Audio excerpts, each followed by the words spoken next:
Shalom and welcome back to the Rashi Nosh. I'm Pastor Matt. And I'm Kara. This week, our Torah portion is Ki Tisa, and this is something that is always interesting when we hit this Torah portion because it talks about an age-related milestone. It talks about everyone of a certain age. If you're a man of age 20 or up, then you need to report for duty. And so there's something to be said about this. We, of course, are in our JPS Rashi Torah discussion commentary. And let me just remind you before we dive in that if you haven't subscribed to this channel already, please do that. And please like this video and even leave a comment on it. Even if you just say amen or just any little comment will actually help us in the algorithm to help this video get out to as many people as possible. So what we have here in this Torah portion, in this particular section, in a heading that we have in this book called Age of Majority, it says, old enough to fight, old enough to vote. This was a common slogan in the Vietnam War era in the United States. Protesters called out the injustice of 18-year-olds being subject to the draft, yet being unable to vote because U.S. voters had to be at least 21 years old. This gave the impetus to the passage of the 26th Amendment in 1971, which lowered the voting age to 18. In the Torah as well, age is used as a basis for assuming responsibilities and conferring legal rights, as we see in this verse from Parasha Ki Tisa, in which a census counts each person via the donation of half a silver shekel. This is that famous passage in the Torah about the institution of what we call the half shekel temple tax. So it says there in Exodus 30:14, everyone who is entered into the records from age 20 years and up shall give the Lord's offering. And Rashi explains why the census began at age 20. From the age of 20 years and up, it teaches you here that no one under 20 years old goes out to serve in the army or is counted among men. This is Rashi's comment on Exodus 30:14. So the 20-year-old minimum age for military service is just one number of age-related milestones in Judaism. Most familiar to us are the ages when a Jew becomes obligated to observe the commandments, or the mitzvot, age 12 for girls at a ceremony called a bat mitzvah, and 13 for boys called a bar mitzvah. This comes from the Babylonian Talmud in Tractate Yoma 82a. The Torah also specifies that the Levites who are responsible for carrying out various components of the tabernacle as it was transported were to be 30 to 50 years old, the ages when they were in the prime of their strength. This comes from Rashi's comment on Numbers 4:2. The Talmud also mentions that an 18-year-old is suitable for marriage. This comes from Pirkei Avot 5:25. So in our society, in the United States, there are several age-related milestones. The ones that stick out to me are age 16 to be able to drive. In fact, there is a special driver's license that you can get that has some restrictions attached to it at age 15 in the United States. But at age 16, that's the youngest you can be to receive a driver's license to drive alone and at all times of the day or night. Of course, we legally in our country become an adult at age 18. You can vote at age 18, as we said here. The legal drinking age in our country is 21. And there are other age-related milestones, I think mostly when we hit decade markers. Mm-hmm. So a couple of questions that we have in our Torah discussion commentary. What do you think is the most significant age-related milestone that you have had, and how did it influence your life, and did you feel you were ready for it at that age?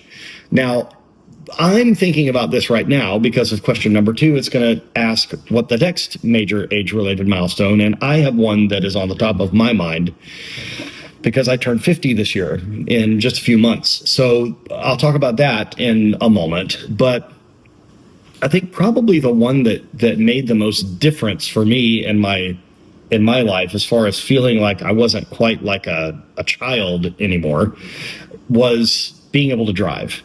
That, to me, turning 16 and being able to have my driver's license, I felt like I couldn't wait to have my driver's license, and I couldn't wait to have the freedom of being able to go with my friends to certain activities, or to just have the freedom even to go to the store on my own. Yeah. That felt to me like something very significant. But I've noticed in generations that are younger than us, it doesn't mean as much, or people aren't in as much of a rush to get their driver's license. I think people are waiting, later and later in life, especially in this particular generation, to get their driver's license. So for me, I would say the most significant age-related milestone, as far as it actually making a big difference in my life, was probably age 16. Yeah. I can't think of a specific thing other than I know when I hit 40, I feel like I was like, oh, I'm a grown up now. Even though clearly I was a grown up before that, I feel like when I hit 40, like that number was like, oh, I'm actually a grown up now. 20, Yeah. no, 30, no, but 40, I should really have my act together. And whether I did or not, I don't know. But I feel like that was an age where things just felt different. You know what I mean? It wasn't like a negative. It was just a shift, in the way things just felt, I think that's probably what I am anticipating in turning 50. Mm-hmm. I mean, like I said, those decade birthdays, turning 30, you're not in your 20s anymore. Well, and honestly, even turning 20, when in our society we think, well, we're not a teenager anymore. So turning 20, turning 30, turning 40, those tend to be milestones in our culture. But I think for some reason, 50 is kind of a big one. Mm-hmm. Probably the next one after that for us that we will experience is probably turning 65, because that's the typical sort of retirement age, or has been culturally. I think technically in the United States now, the earliest that you can begin to receive Social Security benefits is something like 62 or something like that. But anyway, I think the next one after this year for me will probably be 60 or 65 or something like that. But for some reason, I just feel like 50 is probably what you were feeling at 40, is that, okay, maybe people will take me seriously now when I'm 50 years old. But I think I always looked up to people that were a certain age. When we were dating, I had a fascination with turning 40 for some reason. And I think it's because the people that were around our parents' age, our parents had us as children in their early 20s. And so I think when we were, around 20-ish, in that sort of college age bracket, I think the people that were our parents' age, they were in their 40s. And I think I looked at that as, oh, that's when you kind of start to become wise, or something like that. So got all the answers. Yeah, maybe that's what I thought. So I think that's how I'm feeling about turning 50 in a few months. So it's interesting that we have these age-related milestones, and in Pirkei Avot, it mentions about 18 being an age suitable for marriage. There's a whole list of ages that you could look up, and you might find it very interesting, because I think the older it gets to a certain age. I won't mention which one, because there are people that we know and love that are at this age, but it says when you get in this age, as good as dead. And I think people are living longer nowadays. I think medicine is better and life expectancy is longer. So I think people are much more viable, even as far as their physical working, much longer now. And so some of those age-related milestones aren't such a big deal anymore. We were just talking with my father, with my dad, about the work that he does at our church food pantry, and he's 71 years old. And so that, I think when I was growing up, I think I would have thought, oh, wow, if you're in your 70s, well, you're kind of old, and maybe you're retired, and maybe you're not doing physical labor anymore.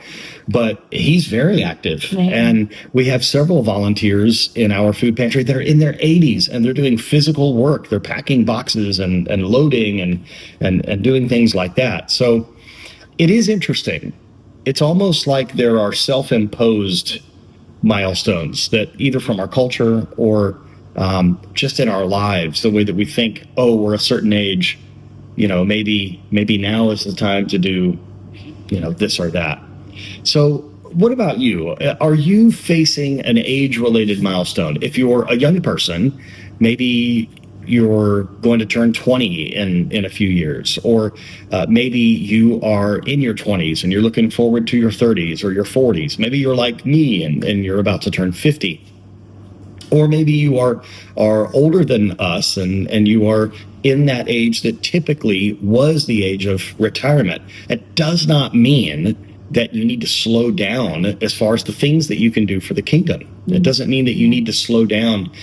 That there are people in our ministry that are older than us that are still very strong and still doing a lot of great work. And I'm just thinking of my grandmother, my dad's mom, that we called Granny, that lived to be over 100 years old. And she would often say, I just don't know why the Lord still has me here. Well, if you're still here, there's still something that you can be doing for the kingdom. And although you had to be, a certain age to report for duty here, or even carrying some of the implements for the tabernacle between ages 30 and 50, it doesn't mean that you're past your prime or that you're washed up or that there's nothing that you can do if you're older than that.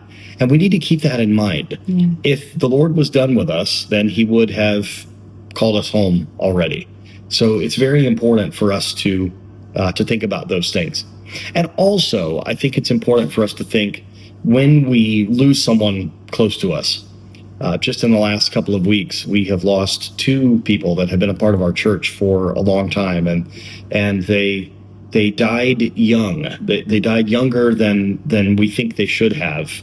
Both dealt with, in one case COPD, and in another case with cancer. And when we look at that and we see the impact that people have had, then maybe one of the purposes that we have in sort of reporting for duty, as it were, for the kingdom, is to carry on some of the things that people were doing that have gone on before us. Maybe that's a good inspiration for us. So no matter what it is that you are doing in your life and in your ministry, it is still viable, and you are still a vital part of it if you are still drawing breath. So remember that. So even when you turn 50 in June, you could still do work for the Lord. And when you turn 80 and 90 and 100, you still can do things. So anyway, if you're watching this, may you live to be 120, and may you be fulfilled in what the Lord has called you to do as a part of his ministry. Thank you so much for watching us every week and for coming into our home, and maybe even having a cup of coffee with us or some tea. Thank you for joining with us and studying the Torah, and thank you for asking yourselves these questions each week as we discuss the Torah together. Thank you all very, very much, and an early Shabbat Shalom to you.